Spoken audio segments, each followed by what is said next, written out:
Hi, I'm Steven Clarey. I'm a filmmaker and photographer, and today I'm here to talk about a new Panasonic hybrid camera. Panasonic have a long history of producing industry-leading hybrid cameras, starting with the GH series, the GH1, 2, 3, the GH4 with its 4K video recording, the GH5 with its 4K 60p and 5-axis image stabilization, the GH5S, and also the most recent GH6. Alongside the Micro Four Third bodies, Panasonic also introduced a full frame series called the S series, starting with the S1, the S1R and the S1H, then later with a slightly smaller S5 and most recently with the S5 II. So today I'm here to talk about the new Lumix S5 IIX. It's a full frame hybrid camera with a 24 megapixel sensor. It's got phase detect autofocus like its brother, the S5 II. It's got 5-axis image stabilization, which supports up to 6.5 stops with active IS switched on. This body supports live streaming wirelessly and wired. It's got USB SSD recording. It shoots up to 6K in open gate in all intra codecs. In its S&Q mode, it'll shoot up to 180 frames per second in 1080p and 60 frames per second in 4K. And it has an active cooling system. So unlike other manufacturers' bodies, this definitely will not overheat when you're shooting long duration shots at high resolution at high data rates, which is fantastic for professional video.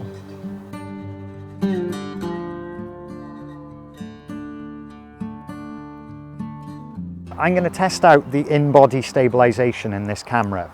We're using a Sigma 24-70 2.8 Art series lens, which doesn't have any stabilization in the lens, so we're purely relying on the stabilization in the body here.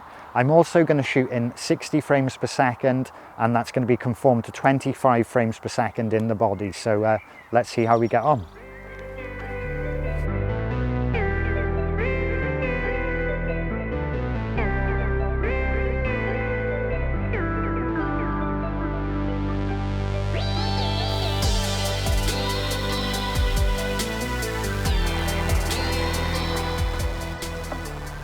One of my favourite features of the Panasonic Lumix cameras are the picture profiles. You've got lots of different options, but my favourites are Cine D, Cine V, Rec 709, Vlog and Hybrid Log Gamma. I popped to Tembe the other day to shoot some examples, and I'll just run these in the video now.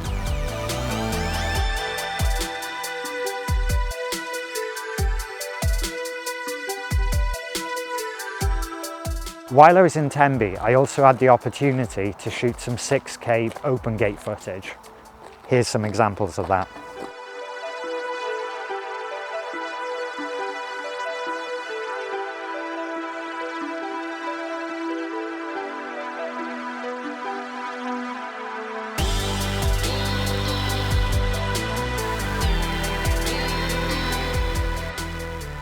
So I'm just taking a second to look at the body and the ergonomics of this S5 IIX. Users of the S5 and the S5 II will feel instantly at home here because it's almost identical. But it's quite considerably smaller than the Lumix S1 and the S1H, which I think is a good thing. I struggled a bit with the S1H. It was a big camera, and when you were using it all day, it became a bit tiring.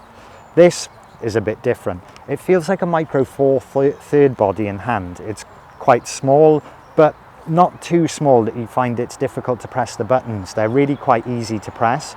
You hit everything quite accurately, and Lumix users will just feel at home here. On the right hand side, you have a grip. The rubber's quite firm, but also soft enough for you to be able to hold it easy. I've teamed the body up with a 24-70mm Sigma Art lens, and the body feels extremely light and the camera feels a bit front heavy, but it's not a big issue, and if you're holding the lens and shooting handheld, you're not going to have any problems with it. On the left hand side of the camera, we've got all the ports. So you've got a microphone jack at the top, a headphone jack, a HDMI port full size, and a USB-C port. The screen is a flip-out rotatable LCD, very similar to a lot of other Lumix cameras, and it works great. You can touch to focus and access a number of settings from the screen itself. You've got two wheels on top. You've got your manual wheel, which you can use to do your manual video, your S and Q, but also some custom menus, which I find are great when I'm shooting. I set one for S and Q 100, S and Q 150, and then a different mode, so 25 frames per second, 4K for example. You have a red record button on the top of the camera, but on the front you don't have a record button, which I think is actually quite good. When using my GH6 or using the S1H, I found it very difficult, and sometimes I'd accidentally hit the record button on the front of the camera, so I quite like that they've removed that from this body. But also, I don't think they'd have much room to put it in anyway. On the right hand side of the body, you've got the 2 memory card slots, which are really handy. It's nice to have 2 slots. You can use one as a backup, or you can record to both, or you can fill one card and then record into the next card. But all in all, a really ergonomically well-designed camera, which we know and expect from Panasonic.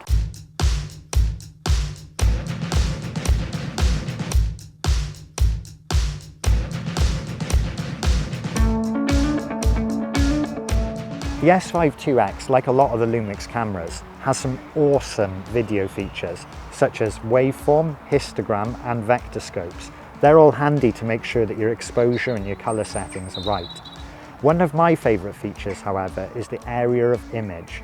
And what this allows you to do is, if you're right at the end of your lens, say you're shooting motorsport and you're at 70mm, and you're not in quite close enough, you can either switch it to APS-C, which crops the sensor a little bit, or pixel to pixel, which crops it that little bit more, allowing you to get a lot closer to your subject without changing the lens. That's super handy. As well as that, another feature that I use all the time is the level gauge. It displays a spirit level on the screen, and it allows you to straighten your horizon. So if you're shooting handheld, like I do a lot of the time, it's really handy to make sure that your shots are level.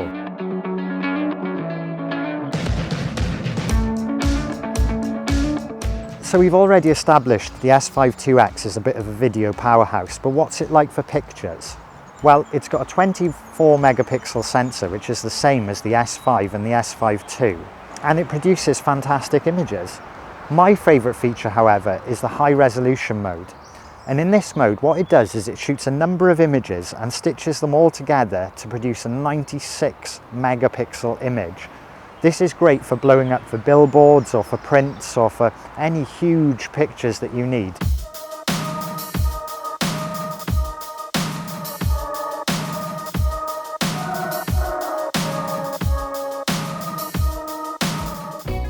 The S and Q modes on the Panasonic cameras are fantastic, and what we're going to go do now is test out the 180 frames per second at 1080p. So let's go.